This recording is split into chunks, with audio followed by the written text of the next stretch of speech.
Tommi, nyt on selvinnyt, että Carlos Sainz on maailmanmestari. Millaisin tuntein olet tätä tietoa odottanut? No ei, että on mitään muuta ole sitten muuttanut enää. Että kyllä se niinku toiveet oikeastaan romuttu ensimmäisenä päivänä ja kyllä se niinku harvinaisen selvä tilanne siinä mielessä on. Hei, aloittaisi kohta uudestaan. Halo. Niin. The blocks are there, and there's a lousy record at the moment, so...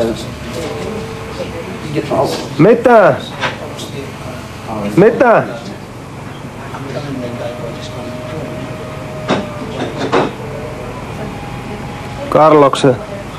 Carloksen auto syttyi palaamaan 0,5 kilometriä ennen maalia. Ja pysähtyvät sammut. Ihan totta.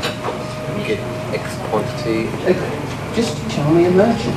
Ne ei jaksa työntää maaliista. No, you've told me. Go out and get a merchant. Peli on selvä. Ei oo totta. Ei oo totta. Ei oo totta. Voi hemmetti. No. Jaa, ei tässä nyt varmaan sitten lähetä mihinkään. Mistä meni huoneeseen? Carloksen auto on syttynyt 0,5 kilometriä ennen maalia palaamaan ja ne ei jaksa työntää sitä maalia. Varmaan on totta. Carlos his car caught the fire just half a kilometer before the end of last day. And they can't run it anymore.